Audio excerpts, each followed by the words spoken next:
Bismillahirrahmanirrahim. Assalamu alaikum dear students. I hope you all are in good health. Today is the third lesson of science and we are learning about chapter number 1, food and nutrition. Today we will learn about balanced diet and digestion in detail. At the end of today's lesson, you all will be able to enlist deficiency diseases and discuss some causes and effects of different types of malnutrition. And define obesity, describe its causes and effects, and identify benefits of balanced nutrition. Describe the function, process, and importance of digestion and label parts of the digestive system. Define ingestion and egestion.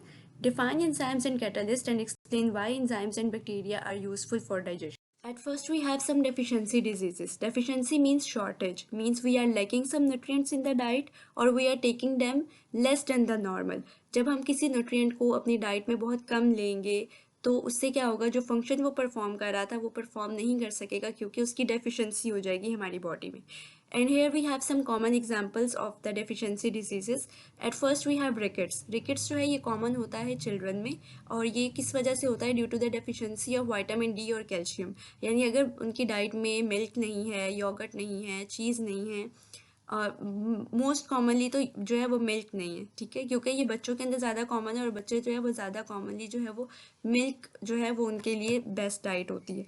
इसी तरह vitamin D जो कि sunlight से जो है वो मिलती है नेचुरली. इसी तरह हमारे पास जो है फ़िश है जो कि इसका बेस्ट सोर्स है. तो अगर डाइट में ये चीज़ें प्रेजेंट नहीं हैं तो उससे क्या होगा, बोन्स वीक हो जाएंगी. Next is scurvy. स्कर्वी जो है ये विटामिन सी की डेफिशिएंसी की वजह से होता है और विटामिन सी कॉमन होता है सिट्रस फ्रूट्स के अंदर, लाइक लेमन है, ऑरेंजेस हैं, रास्पबेरीज हैं, स्ट्रॉबेरीज हैं. इनके अंदर जो है विटामिन सी बहुत ज़्यादा रिच अमाउंट पे प्रेजेंट होता है. तो अगर हमारी डाइट में ये नहीं होगा या लेस देन नॉर्मल होगा तो ये अफेक्ट करेगा हमारे गम्स को, हमारे टीथ को. हमारे टीथ वीक हो जाएंगे और ऑल द टाइम जो है उसमें से ब्लीडिंग होगी. नेक्स्ट है एनीमिया. एनीमिया होता है आयरन की डेफिशिएंसी की वजह से और आयरन जो है ये हमारे ब्लड सेल, हमारे हीमोग्लोबिन का पार्ट है जो हमारे रेड ब्लड सेल्स के अंदर प्रेजेंट होती है. बेसिकली ये जो हीमोग्लोबिन है इसके अंदर जो आयरन प्रेजेंट है ये अपने साथ ऑक्सीजन को बाइंड करवाती है. वो ही ऑक्सीजन जो हम ब्रीथिंग के दौरान अपने अंदर जो है वो इनहेल करते हैं. तो अगर हमारी बॉडी में आयरन की डेफिशिएंसी हो जाएगी जो कि हमें मिलती है अमूमन रेड मीट से, यानी कि जो आप मटन है, इसी तरह फ़िश है, इसी तरह स्पेनिश है यानी कि पालक, इस तरह के जो फूड हैं इनमें आयरन बहुत ज़्यादा रिच होता है. तो अगर हम अपनी डाइट में इनको इंटेक नहीं करेंगे या बिल्कुल कम करेंगे तो उससे आयरन की डेफिशिएंसी होगी. और आयरन की डेफिशिएंसी का मतलब है कि हमारे ब्लड में यानी हमारी जो हीमोग्लोबिन है उसके अंदर जो ऑक्सीजन है वो बाइंड नहीं कर पाएगी.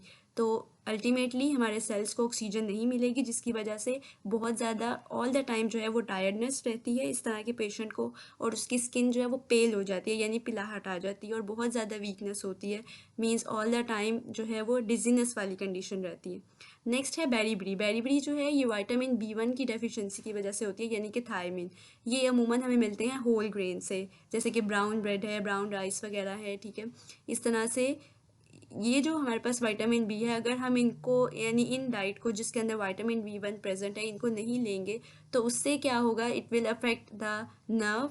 मतलब कि ये हमारे नर्व्स को डैमेज कर देंगे और हमारे मसल्स को भी वीक कर देंगे, ठीक है. स्वेलिंग हो जाएगी हमारे जॉइंट्स के ऊपर इसकी वजह से. So all these are the deficiency diseases and next we have on the next slide. Next is the kwashiorkor. Kwashiorkor जो डिज़ीज़ है ये due to the deficiency of protein है. यानी कि अगर डाइट में प्रोटीन नहीं है या कोई इन्फेक्शन है लाइक मीजल्स या डायरियल इन्फेक्शन, इनकी वजह से भी प्रोटीन डेफिशिएंसी हो जाती है बॉडी में और ये कॉमन होता है एज 1 to एज 5 के बच्चों में. इस कंडीशन में क्या होता है कि जो फीट हैं और एंकल पोर्शन ये स्वेल हो जाता है. इसी तरह इन बच्चों में आप देखेंगे कि इनका बाकी जो बॉडी पार्ट है यानी जो इनका हेड रीजन है, बाजू हैं, टांगे हैं, ये सारे का सारा जो है वो बहुत ज़्यादा जो है लीन होता है यानी बहुत ज़्यादा वीक होता है, बिल्कुल जैसे एक स्केलेटन होता है. लेकिन जो इनका एब्डोमिनल रीजन होता है वो स्वेल होता है बहुत ज़्यादा, जैसे जो है एक वाटर फिल हुआ हुआ है टैंक के अंदर, ठीक है. यानी कि बहुत ज़्यादा जो है वो स्वेल हुआ हुआ होता है आगे की तरफ. और स्किन जो है वो बहुत ज़्यादा पील आउट होती है. इनका जो लिवर साइज़ है वो इनलार्ज होता है बेसिकली. इसकी वजह से भी इनका जो एब्डोमेन पोर्शन है वो क्या होता है, बहुत ज़्यादा ब्लॉटेड कंडीशन में होता है. और इस तरह के बच्चों में जो ग्रोथ है वो बिल्कुल फेल हो जाती है क्योंकि इनके अंदर प्रोटीन नहीं है. और प्रोटीन का फंक्शन हमने पढ़ा था कि ये रोल प्ले करती है बॉडी बिल्डिंग में, ठीक है, हमारे मसल्स की ग्रोथ में हेल्प आउट करती है। तो अगर प्रोटीन्स नहीं होंगी तो मसल्स जो है वो ग्रो नहीं करेंगे। Next is the night blindness. Night blindness होती है अगर हमारी डाइट में विटामिन ए नहीं है, ठीक है। विटामिन ए जो है ये सूटेबल है हमारी आईसाइट के लिए, और जैसे लीवर है जो कि एनिमल्स के अंदर जो है वो पाया जाता है, एग्स हैं, डेयरी प्रोडक्ट्स हैं, येलो और ऑरेंज फ्रूट्स और वेजिटेबल्स हैं जैसे कैरेट्स वगैरह, इनके अंदर विटामिन ए जो है वो रिच होता है। तो अगर ये डाइट में नहीं होगा तो इसके इफेक्ट क्या होंगे कि we will not be able to see in dim light और एट नाइट, वो बिल्कुल ब्लर विजन हो जाएगी। So these all are the deficiency diseases. The next there are causes and effects of different types of malnutrition. Malnutrition में हमने कहा था कि nutrients की या तो excess है या वो less than normal है, यानी कि बैलेंस नहीं है। तो यहाँ पे हमारे पास इसकी डिफरेंट कंडीशंस है, जिसमें से जो एक वर्स्ट फॉर्म के बारे में अगर हम बात करें वो है स्टारवेशन, यानी कि हंगर, यानी when you don't have enough food or nutrients to eat। जब आपके पास कुछ भी खाने पीने के लिए ना हो तो उस कंडीशन को हम स्टारवेशन कहते हैं, ठीक है। और ये इतनी वर्स्ट होती है कि ये डेथ भी कॉज कर सकती है, ठीक है, क्योंकि इसकी वजह से आपकी ग्रोथ जो है वो रुक जाएगी, एनर्जी लेवल कम हो जाएगा और इम्यूनिटी जो है वो भी वीक हो जाएगी, तो अल्टीमेटली डिजीजेस अटैक करेंगी। दूसरी जो कंडीशन है वो है ओवर न्यूट्रिशन, यानी जब आप एक्सेस ले रहे हैं, नॉर्मल से ज़्यादा ले रहे हैं, और यहाँ पे अमूमन फैट्स आते हैं और हाई कैलोरी फूड्स हैं जो कि अगर हम इंटेक करेंगे अपनी डाइट में तो उससे जो है ये क्या होगा, हमारी बॉडी में स्टोर हो जाएंगे और क्या होगा, as a result weight gain होगा बहुत ज़्यादा। नेक्स्ट है इम्बैलेंस न्यूट्रिशन, यानी रॉन्ग प्रोपोर्शन। वही बात जो ओवर न्यूट्रिशन है, ये बेसिकली इम्बैलेंस न्यूट्रिशन और ओवर न्यूट्रिशन ये दोनों ऑलमोस्ट जो है वो सेम है। इम्बैलेंस में क्या होता है कि हम न्यूट्रिएंट्स की रॉन्ग प्रोपोर्शन ले रहे होते हैं, हेल्दी फूड कम होता है और अनहेल्दी फूड जो है वो ज़्यादा होता है हमारी डाइट में। Next we have obesity, its causes and effects. Obesity is basically a condition when we are taking too much nutrients in our diet. Basically the rich amount of fats or high calorie foods. So common causes are eating too much or especially high calorie foods like chocolates, junk foods, etc. As well as lack of physical exercise, यानी जब activity जो है वो बहुत ज़्यादा कम होगी। इसी तरह जेनेटिक फैक्टर्स हैं, means if there is a condition और वी कैन से अगर ओबेसिटी आपकी फैमिली में भी है तो उससे भी जो है ये आपके अंदर हो सकती है, ठीक है। इसके अलावा पुअर स्लीप पैटर्न्स हैं, ठीक है, यानी अगर आपके जो स्लीप पैटर्न्स हैं, आपका स्लीपिंग साइकिल जो है वो डिस्टर्ब है तो उससे भी जो है वो ओबेसिटी कॉज हो सकती है। तो इसके इफेक्ट्स क्या होंगे, हार्ट डिजीजेस, क्योंकि जो फूड आप ले रहे हैं, जो फैट्स आप इंटेक कर रहे हैं वो ऑलरेडी जो है बहुत ज़्यादा हाई अमाउंट ऑफ एनर्जी जो है कंटेन करते हैं। और इसी तरह जो हाई कैलोरी फूड होता है इनके अंदर बेसिकली जो जंक फूड्स हैं, ऑयली फूड्स हैं, इनके अंदर कोलेस्ट्रॉल लेवल बहुत ज़्यादा होता है जो हमारी आर्टरीज को ब्लॉक कर देता है और कॉज करता है हार्ट अटैक।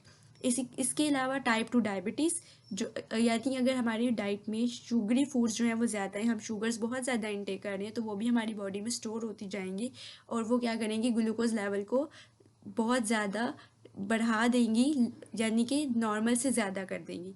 इसके अलावा जॉइंट प्रॉब्लम्स होंगी और ब्रीथिंग डिफ़िकल्टीज़ भी जो है इस तरह के पेशेंट्स को फेस करना पड़ती है। So this is all about obesity. The next we have balanced diet. Basically we are going to discuss its benefits because we know that balanced diet is important for our growth, for our health. So it is important to take right amount of carbohydrates, proteins, fats, vitamins and minerals in our diet because it keeps our bones and muscles strong.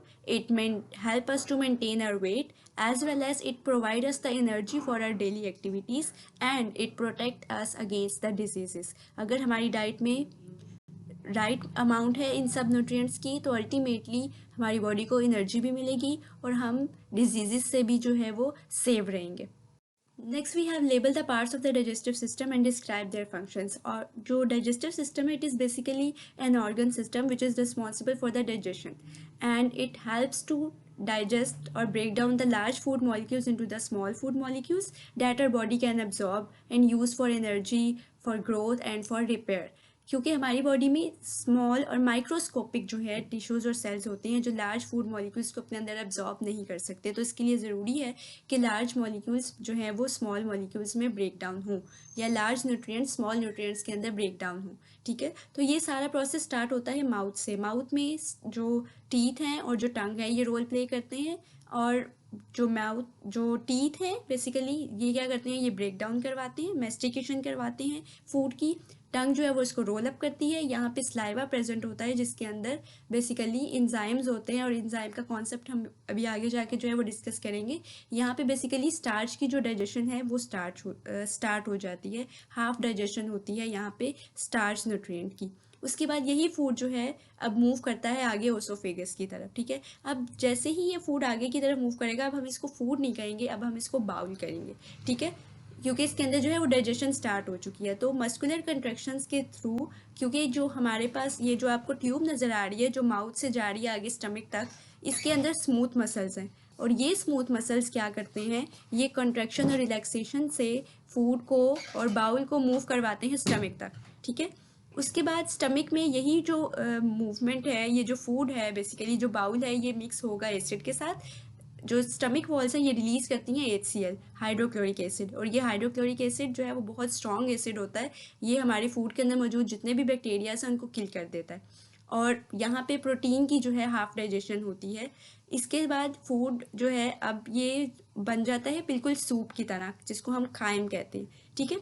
अब ये move करता है आगे small intestine की तरफ। अब जब small intestine में आएगा तो हमारे पास जो पेनक्रियास है और जो गॉल ब्लैडर है, ठीक है, ये क्या करेंगे, और लिवर, ये अपनी डाइजेस्टिव सेक्रीशंस, अपने डाइजेस्टिव जूसेस जो हैं वो स्मॉल इंटेस्टाइन की तरफ मूव करवाएंगे, ताकि जो डाइजेशन रह गई है उसको कंप्लीट किया जा सके। सो स्मॉल इंटेस्टाइन में डाइजेशन कंप्लीट हो जाती है, ठीक है, और न्यूट्रिएंट्स जो हैं वो अब्जॉर्ब हो जाते हैं ब्लड स्ट्रीम में। लिवर जो है ये बाइल प्रोड्यूस करता है, और बाइल एक डाइजेस्टिव जूस है जो बेसिकली फैट्स को डाइजेस्ट करवाता है। इसके बाद फूड, अब जो बाकी तो न्यूट्रिएंट्स एब्जॉर्ब हो गए, नेक्स्ट रह जाता है अनडाइजेस्टेड फूड। इसमें से वाटर जो है वो एब्जॉर्ब हो जाता है, यानी लार्ज इंटेस्टाइन का काम यह है कि वाटर को एब्जॉर्ब कर लेता है उस फूड में से, और क्या बनाता है, फॉर्मिंग सॉलिड वेस्ट, ठीक है, जिसको हम फीसिस भी कहते हैं। यही फीसिस टेम्परेरीली स्टोर होते हैं रेक्टम में, और बाद में ये एनस के थ्रू जो है हमारी बॉडी से एक्सपेल आउट हो जाते हैं। So this whole process is about digestion. Next we have describe the process of digestion.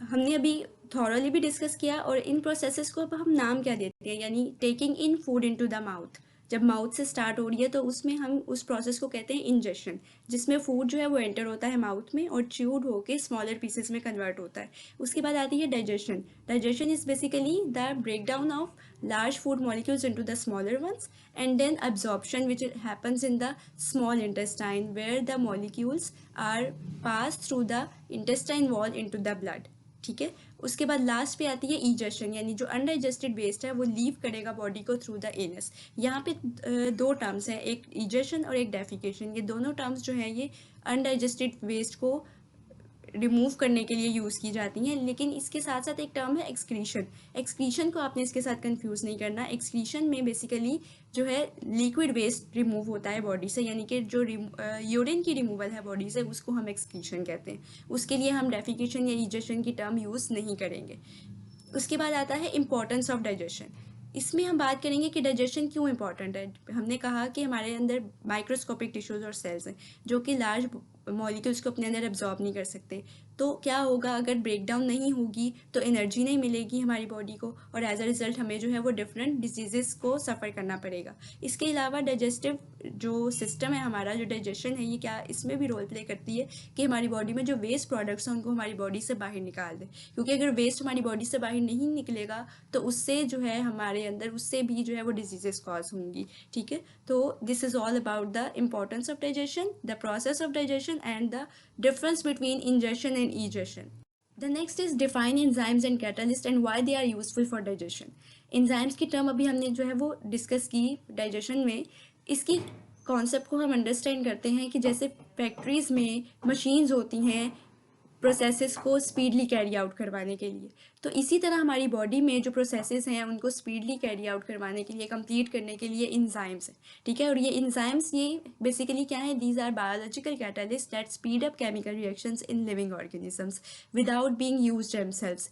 खुद ये यूज़ नहीं होते, मतलब हम कहते हैं कि इनके अंदर कोई चेंज नहीं आता, बल्कि ये फूड को ब्रेक डाउन कर देते हैं स्मॉलर पीसेस के अंदर। And now what are catalyst. हमने कहा कि इंजाइम कैटालिस्ट हैं, but actually what are catalyst. Catalyst basically वो सब्सटेंसेस हैं जो कि स्पीड अप करवाते हैं किसी भी केमिकल रिएक्शन को, ठीक है। तो इस केस में हम ये कह सकते हैं कि एंजाइम्स अगर नहीं होंगे तो डाइजेशन का जो प्रोसेस है it will be too much time taking. So you can say that enzymes help the digestion process to complete speedily. Okay, तो अब हमारी बॉडी में ये कहाँ कहाँ प्रेजेंट है, यानी माउथ में हमने कहा था डाइजेशन स्टार्ट हुई है, यहाँ पे जो स्लाइवा प्रेजेंट था उसके अंदर हमने बात की थी एंजाइम की. अब वो कौन सा एंजाइम है, इट इज़ अमाइलेज, जो कि ब्रेक डाउन करवाता है स्टार्च को शुगर्स में. ठीक है, इसी तरह स्टमक में प्रोटीएज एंजाइम है जो कि प्रोटीन्स को ब्रेक डाउन करवाएगा अमाइनो एसिड्स में. और इसी तरह स्मॉल इंटेस्टाइन में लाइपेज एंजाइम जो है वो ब्रेक डाउन करवाता है फैट्स को फैटी एसिड्स और ग्लिसरॉल में. तो हमारी बॉडी में डिफरेंट ऑर्गन्स में जो है different types of enzymes present है जो अपना रोल प्ले कर रहे हैं. The next and the last we have explain why bacteria are useful for digestion. यानी हमारी जो बैक्टीरियाज हैं, basically bacterias are microorganisms. और अब ये हेल्पफुल किस तरह से है कि हमारी जो डाइजेस्टिव ट्रैक्ट है, जो हमारी गट है, बेसिकली इसके अंदर बहुत से बैक्टीरियाज प्रेजेंट है जो हमारी जो गट हेल्थ है उसको इम्प्रूव करते हैं. जैसे कि ये क्या करते हैं, विटामिन के और विटामिन बी प्रोड्यूस करते हैं, कुछ कार्बोहाइड्रेट्स को जो है वो डाइजेस्ट करवाते हैं. हमने डिस्कस किया था कि माउथ के अंदर हाफ डाइजेशन होती है स्टार्च की, तो बाकी जो स्मॉल इंटेस्टाइन में आके डाइजेशन होती है उसमें इन गट बैक्टीरियाज का रोल होता है कि ये प्रोसीड करवाते हैं उसकी कार्बोहाइड्रेट्स की डाइजेशन को. इसी तरह ये हमें हेल्प आउट करते हैं, हमें सेव रखते हैं हार्मफुल बैक्टीरिया से और हमारे इम्यून सिस्टम को स्ट्रॉन्ग करते हैं. और इसके साथ साथ अगर हम इसके कंपैरिजन में हार्मफुल बैक्टीरियाज को देखें तो वो क्या करते हैं, वो कुछ ऐसी केमिकल्स प्रोड्यूस करते हैं जो हमें बीमार कर देते हैं. यानी अल्टीमेटली यहाँ पे इफेक्ट आ रहा है हमारी डाइट का, हमारी डाइट किस तरह की होगी तो उसके अकॉर्डिंग जो है वो उसके अंदर हार्मफुल बैक्टीरियाज प्रेजेंट होंगे. अब ये क्या करेंगे, स्टमक अल्सर्स कॉज कर सकते हैं जिनको हम कहते हैं कि स्टमक सोर्स हैं, यानी कि ज़ख़म हो जाते हैं स्टमक में. तो इसकी वजह से क्या है, खाना डाइजेस्ट नहीं होता बल्कि वो वॉमिट के थ्रू बाहर निकल जाता है. और हम कह सकते हैं most bacteria in our gut are helpful but maintaining good hygiene and eating properly cooked food prevents harmful bacteria from causing problems. यानी जो प्रॉपर कुक्ड फूड होता है उसके अंदर जो हार्मफुल बैक्टीरिया हैं वो कम होते हैं एज़ कम्पेयर टू वो फूड जो कि प्रॉपरली कुक्ड नहीं होता. यानी जस्ट जो ऑयली फूड्स होते हैं जो प्रॉपरली कुक्ड नहीं हुए हुए होते उनके अंदर हार्मफुल बैक्टीरिया की जो परसेंटेज है वो ज़्यादा होती है. This was all about our today's lesson. Next, for your home task, you have to read textbook pages 10 to 13 and highlight the main points after understanding the whole video lesson. Okay, and then you have to write down the questions 1 to 8 that I have marked in the slides. Okay, and try to write the answers in your own words. I hope there will be no problem at all, but if there will be any problem, you can ask me. Thank you so much. Have a nice day. Allah Hafiz.